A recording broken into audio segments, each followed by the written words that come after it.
Youth Congress, 6 people wearing t-shirts. How are they challenging the country's security, first of all? For the Prime Minister to say that Congress is a Muslim party or Muslim, whatever he called us, how can you talk about religion as a head of state on a public platform 24/7 just to talk about Mandir-Masjid, Hindu, Muslim and get votes? Unfortunately, yes. In Tamil Nadu, there will be a government that will have. They will not have issues about number of seats. Look, we are discussing the seat sharing, etc. Yeah. We have had a lot of discussions, but you can't deny the fact that we've had a good government. A round of applause, I think, for one of our youngest and best-known politicians, and someone who stuck it out in a party that has not always been very welcoming to young leaders. So, congratulations. Can we have another round of applause for that? So, Sachin, I think the important thing to know is what does the youth cadre of the Congress look like? Because there was a time when Youth Congress was perhaps one of the most striking forces in the country. Not always for the good sometimes, but it was a cadre that the Congress could rely on. Could we say the same even now? First of all, thank you very much for inviting me here, and thank you all for listening to me this morning. Going back to your first comment, you talked about the Congress party and young people, etc. If you look back in time, I think from the time of Rajiv Gandhi as Prime Minister, and then later on Manmohan Singh ji, and then Sonia Gandhi ji and Rahul Gandhi, you will notice that of all the political parties, there's a lot of rhetoric and a lot of talk about empowering young people, young leadership. But on the ground, to have actually given younger people the leadership roles of consequence, you have to look at the data. Don't look at what I'm saying. It is the Congress party that has been at the forefront of actually giving the power of the pen, the political power, the decision-making power to young people. And it's true, some people leave parties and go back, but I think the core thinking of the Congress party has been, right from lowering the age of the voting population to 18, is to actually think about what's going on. I'll give you an example. 2004, Mrs. Sonia Gandhi was Congress president, Vajpayee ji was Prime Minister. And she called in about 12, 15 of us young people from across the country. I was not a member of parliament. I was just a member of the Congress party. And she said, we are going in to make a manifesto against the Vajpayee government and what the country needs. What I want to know from you, I hear from my colleagues what's going on, economic and social, etc. But what really is going on in the minds of people in campuses and universities, you are people who are in their early, mid-20s. I want you to travel across the country and from the Congress's point of view, give me some feedback on what is the thinking, what is the psychology, what is the expectations of the Congress party going into polls. 2003 sometime, I think this happened. So I'm trying to give you an indication and an insight of how the thinking in the party works. And at that time, a lot of us came to parliament for the first time. I was 26 when I was given a chance to contest. So the Congress, it's a very old party, but I can tell you the thinking there is how to empower, how to ignite, how to give leadership positions and challenges to young people. That continues. And youth, you talked about the youth today. There was a protest, as you know, at the AI summit. Now, you may agree or disagree. And frankly speaking, if you like a protest, then it's not a protest, no. If you like what someone is doing, a protest is actually to oppose something. You look at, and the government says, oh, it is an international event, the country's image, etc.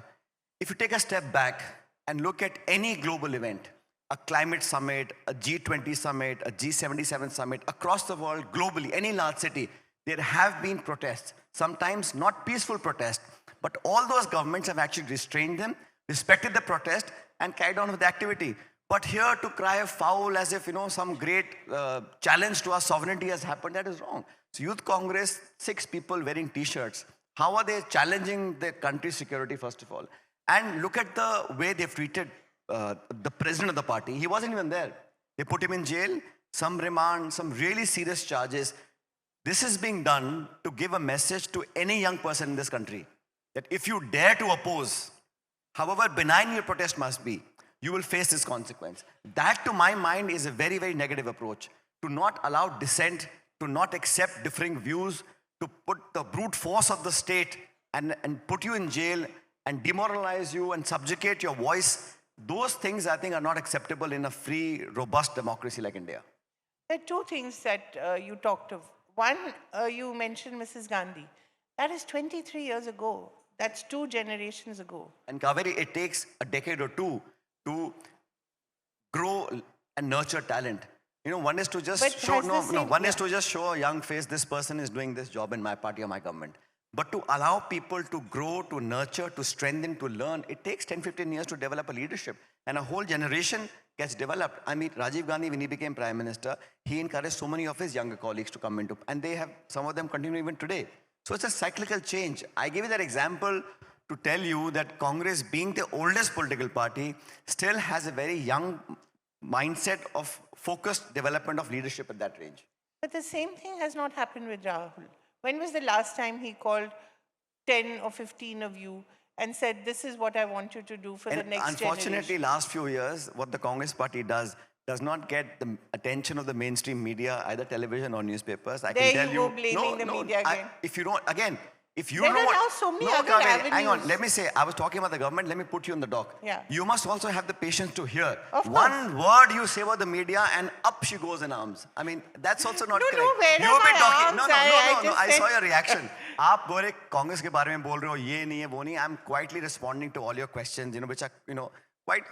I'm used to this. But the minute I mention the word media, Naturally. you blame the media. I'm not blaming. I'm saying the Congress party last 11 years has been in the opposition. We don't, I feel, get the adequate or unbiased space in the popular media.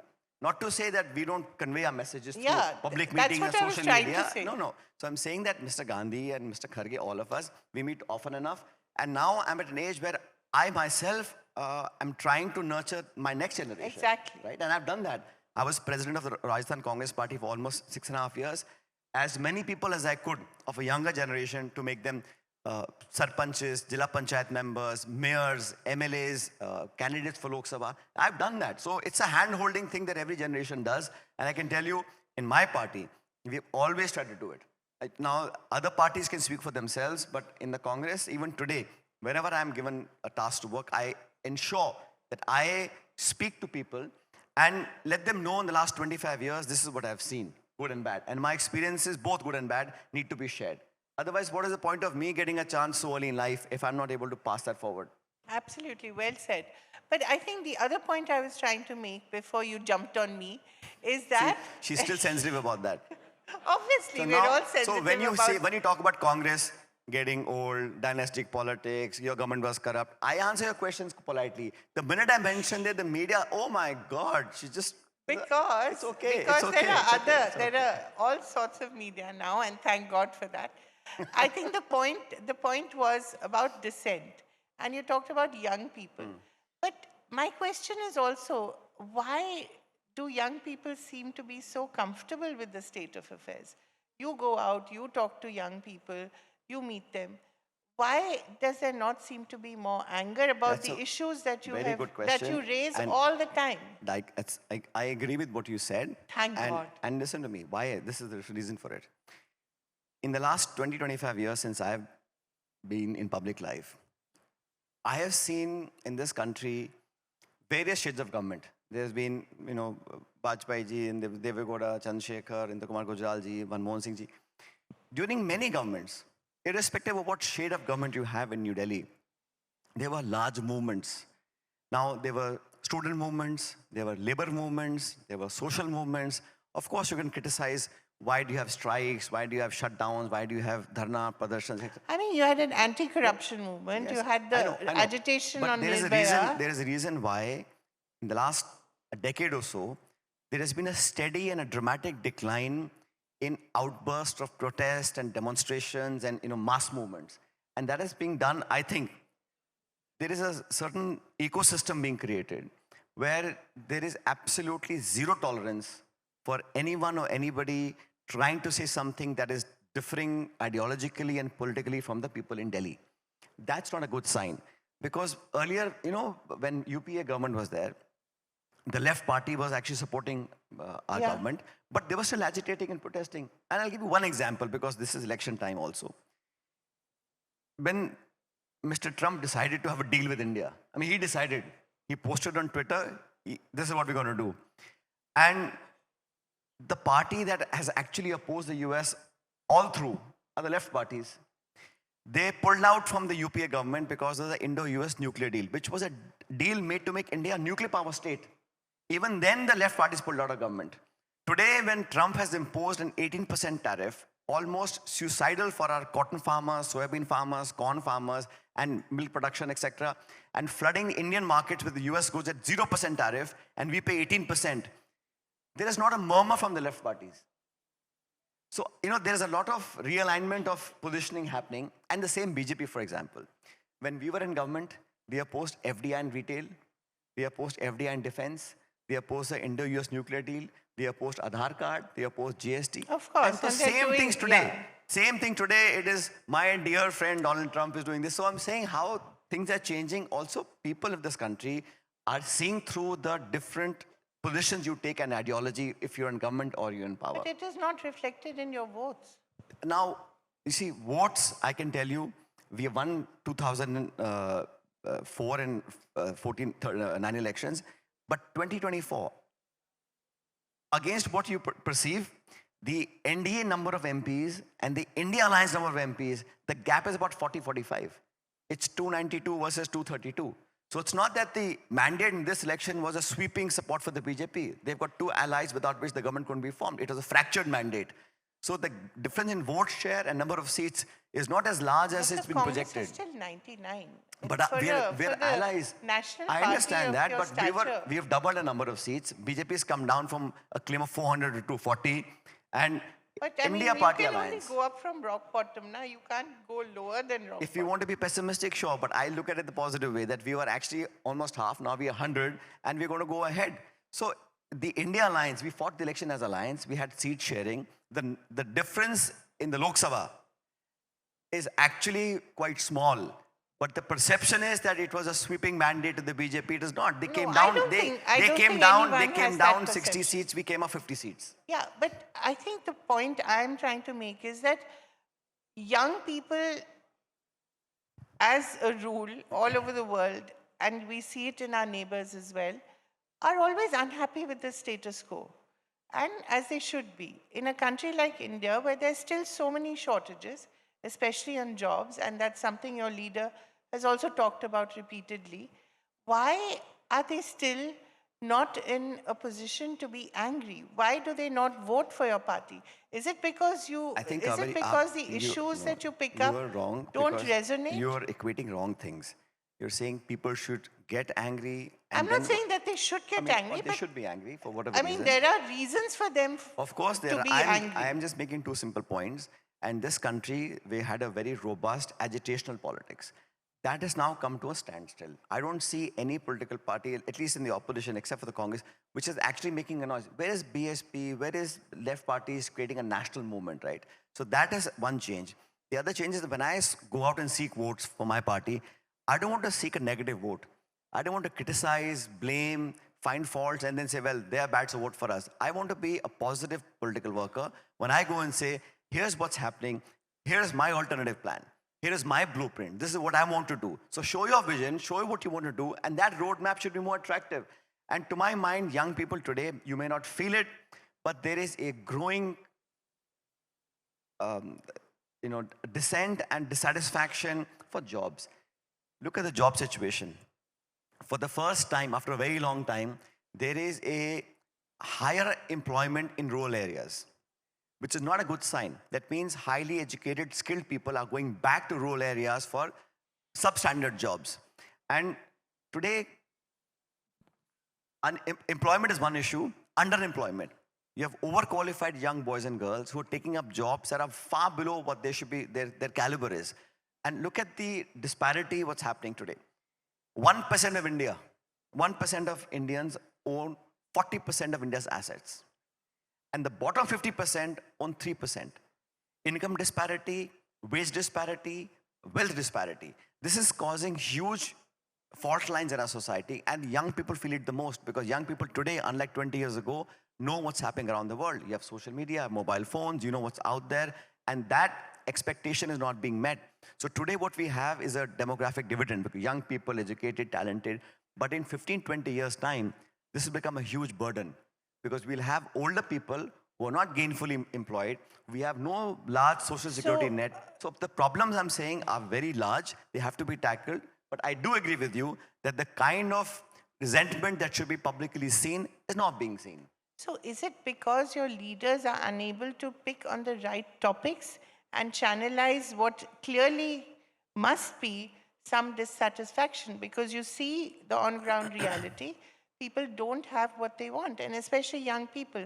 And look at the challenges being thrown in their face.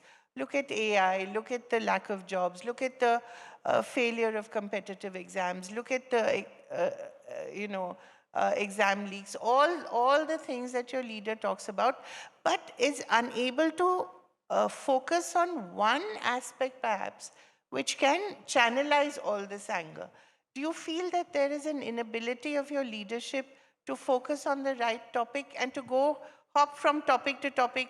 One session it's That's Naravane, another session it's Rafael, yet another session it's some other topic. Can you not have a party or a party leadership with a clear, focused message? This is what Young India wants. This is what Young India is not getting. Isn't the that funny thing missing? is, Kaveri ji, you are expecting the opposition and the leader of the opposition not to talk about things that are important to our country. If you think the US trade deal is not worth talking about, I don't agree with you. Hang on, let me finish. So it's wrong for you to say that unifocal is the way it should be working. We have responsibilities in parliament. We have wrongdoings, misconduct, corruption. You have to raise those voices. But the underlying fact is that my party and our leadership has always focused on two main things: agrarian distress. Don't forget that when the Modi government first came into power, the first thing they did was they wanted to amend the Land Yeah, Acquisition of Act. course. Who fought against it? The Congress party. Then they had these three Farm farm laws. laws. For 1 year, the people agitated. Congress party was in the forefront. We opposed it. Today, again, this Trump has imposed, agrarian distress on our farmers. We are opposing it. But while we talk about farmers and young people, we also have to put the government in dock. How do you expect an opposition party not to talk about Epstein files or corruption happening, or the army chief writing a book? Who made him the army chief? This government. Is it a book of some roadside person? The Indian army chief writing a book. You say either what he's saying is wrong or what he's saying is right. But to stop the leader of opposition, to suspend MPs, not to have the house functioning, is just distracting tactics. So I think as an opposition, it is our job, our responsibility, and our right to oppose what you think is wrong. But the basic underlying issues in this country, to my mind, frankly speaking, are unemployment and agrarian distress. And they will always be the most important topics, but does not mean that we don't have to take up, or we shouldn't take up, other pressing issues. So you always equate, आपने ये नहीं किया, इसलिए vote नहीं मिला. Forget about the votes for a minute. As a conscience keeper of the government, is it not the Congress party as a lead opposition to ask them tough questions? You tell me which opposition party is asking tough questions to the government. Which leader? Tell me. You have Akhilesh. He's as articulate Yes, but as I'm saying Rahul he's is, more perhaps UP focused. More so. He's more UP focused. But Congress as a national party, we're fighting elections in Tamil Nadu, in You Kerala. have We the have to. Dravidian parties. I mean, you have a DMK. Yes, but I'm saying It on national raises- issues. It raises Kaveri ji, national issues as I know, well. but I'm saying nationally, pan-India level, again, it sounds immodest, but the only political party that has the bandwidth, the presence, and the wherewithal to oppose a party like the BJP Okay, is the Congress let party. me put it another way, Sachin. You go out into the field, you meet young people. When you talk to them about these issues, what is it that they tell you? Then you ask them, when you go back to them and ask them, why didn't you vote for us? What do they tell you? Dekho, I don't think voting is particular to one issue. There are many circumstances in No, different is it- states. I don't think that's the reason I should be saying why. I'm as an opposition. I speak the truth. I give people ideas. We agitate, we protest on what I think is wrong. Ultimately, people's choice who they vote for. There are many places that we have won, we have lost, but to equate everything to electoral win or loss is also wrong. But Sometimes, power is important sometimes no. to make change, Of course right? it is. But sometimes you must say the right things even though it may not be popular. Sometimes you must stand up for what is right even though you may not get applauded. And that's the test of leadership. अगर vote लेने के लिए आप सब कुछ change करते रहो, keep saying things and keep doing stuff just to get votes, that's also not good A lot politics. of your colleagues have done that and gone across. Well, that's I'm their sure, choice. That's their I'm choice. sure enough blandishments were offered to you as well. How does that make a difference? The point of the fact of the matter is, in today's politics, ideologies change all the time. Yeah. People leave the BJP, join the Congress, leave the Congress, join BJP. It's their personal decision. But ultimately, whether the decisions are right or wrong, the people will judge, right? But when will the people judge? Look at the elections that are coming up. The Tamil Nadu alliance seems to be in some distress. In Assam, you have all sorts of issues being raised against Gogoi. Punjab, who knows what's going to happen. West Bengal, you have the TMC. Where are you likely to win? मतलब आप ये कहना चाह रहे हो And Kaveri ji? Kerala, we hope. But you still don't have, yesterday we heard from Dr. Tharoor, you still don't have a manifesto. You know, I realize one thing, that you're sitting here, hoping for the worst, assuming the worst, No, and hoping then for saying, the- and then hoping saying, for कि the Sachin, best." I feel this is not going to happen. You're going to lose this. ये होने वाला नहीं. अब आप क्या करोगे? You should be saying, yes, we as neutral media stand with what is right. We stand with the opposition. We stand with the underdogs. And I can tell you one thing. We will form the government in Kerala with a historic mandate. We will win the elections in Tamil Nadu. Assam also, I think people have a lot of anti-incumbency against the current chief minister, the way he's acted and the way he's using foul language. Let me And finish. terrible Let me language. Yeah. Thank you. The Assam chief minister, what kind of politics are we doing? Well, he's your You're friend. just, what Former friend? There are no friends and foes in politics. It's what you stand for. If a man or woman says right or You've wrong just things, discovered that he stands for all this. for last 10 years, when he was in our party, catch him saying all this, and if he ever did, he'd be taken to task. I challenge the BJP leadership today for what he's doing today and No, what no, he's saying. he's doing exactly what they want. Why is the BJP leadership not taking him to task? Because he's doing what they want. There you go then. Then please don't laughingly agree to what's happening in this country. To divide India on religious lines, for the Prime Minister to say that Congress is a Muslim party or Muslim, whatever he called us. How can you talk about religion as a head of state on a public platform and make it look like a negative connotation? This country stands by its constitution, not by the BJP ideology or my ideology. Let me one more second. Yeah. So in this country, it is sacrosanct that every citizen born in this land, any gender, religion, race, caste or creed, has equal rights and opportunities. You cannot demean somebody. You can't look down upon somebody. And justice is for all. What is this religion talk that we do all the time? And then just to get votes. I know why he said that in Rajasthan, the Prime Minister, because elections in Bengal.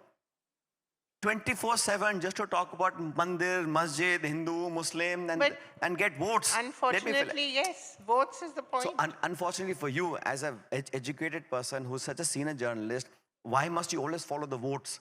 For once, for sake of God, for once, look inside. Power is what That's my job, matters. not yours. Yeah. You must look inside, do introspection. Is this right or wrong? Votes to hum le lenge, don't worry about votes. That's what we're here for. But sooner than you think. Sooner than you think. But the fact too, I see most, senior people like yourselves also, vote nahi mil raha, power nahi mil raha. Arey hum le lenge power. But desh kahan ja raha? Abhi to dekho na. Where the country is headed is not as important as which party is in power, is it? But exactly, where the country So I think is you headed. owe it to yourself, headed? Kaveri ji, you owe it to yourself and to people listening to you that you must stand up and speak what is right. Forget who will rule the country, who will get the votes. That's our job as politicians. No, but as thinking people, you have got to stand up and say. Media as I'm not worrying about the media. All I'm saying is, when I are say something capable- right, aap bolte ho, you're right, but you're not getting the votes. That's a question, right? That is a fact of matter, because as a politician, if you're not able to get the votes to come to power, what is the point of being a politician? We have Are been in you power for 10 years. Yes, We've lost yes. 15 years. We'll come Yes. back again. Okay. You have patience and faith. We'll see when. But you did Again, mention... that seems like a challenge. Of course it's a challenge. I know, but you're speaking as if you are part of the government challenging No, me. no. I have nothing to do with this government, thank God. But I want to bring you Famous back. words we must record. I want to bring you back. Yeah, I mean, you still have journalists who are independent. Don't worry about us. Worry about yourself. look at Punjab. You didn't mention Punjab. What's going to happen there? We're going to form the government in Punjab. Okay. So The you Congress party will have a comfortable majority in Punjab. in Punjab, no matter what in people Kerala, say. Absolutely. and in Assam. Famous last words, You watch. remember. Yes, Okay. and in Tamil Nadu, there will be a government that will have. They will not repeat. have issues about number of Look, seats, we are who's discussing. fighting We are where. discussing the seat sharing, etc. Yeah. We have had a lot of discussions, but you can't deny the fact that we've had a good government. It's delivered. People are happy. Of course, there'll be some opposition. There'll be a lot of dissent voices, but largely speaking, I think people have appreciated the government that has worked here, and Congress has been a long-standing partner of the DMK, both center and in state. I think so. Ultimately, people will decide. But to come back to the question of winning and losing, I think we have a very good chance in most of the states that are going to polls now. Okay. What is the last conversation you had with Rahul Gandhi about the situation in the country, about the issues that they're protesting on, your party is protesting on? Yes, we have. And did you have any disagreement? And if there is any disagreement, does he pay attention to you? Of course, Kaveri ji, what we've decided now after the Indo-US nuclear deal, and I'm surprised it's called a deal, not an agreement. In that deal, I think the farmers' issues have to be taken up. Mr. Gandhi, Mr. Kharge have already been to Punjab, Madhya Pradesh, other parts of the country. So we're doing large mass movement to make sure the farmers know the facts. And then they will decide how to respond to that. We had Narega, for example. They've almost tried to stifle that program. We're doing a mass-based program from district level upwards to make sure that people have the right to work and don't lose that privilege of getting the only social security benefit we have in India. So all these issues we talked about, party discusses, we meet in the working committee, and whatever we decide, by the way, is a unanimous decision. Hum log baith ke spend 1, 2, 3 hours, we go back and forth, but ultimately we decide what to do, and we are working on it. I think the editor, Shantana Bhattacharya, would like to ask you a couple of questions. Hi, Sachin. You are so articulate and you valiantly defended your party, and we are almost convinced that you are going to win all the states that you are saying that you are going to win. But tell me something, does your party use your voice and articulation as much as we are providing you the platform to do? First of all, I think today I have somehow riled up Kaveri ji, which wasn't my idea.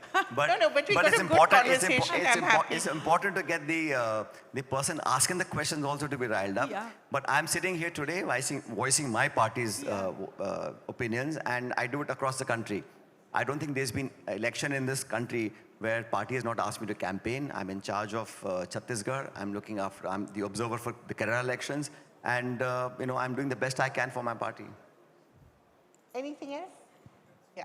Thank you. Yeah. Thank you very much. Sachin, thank you as always. Thank you. Good to have a combative Ladies and gentlemen.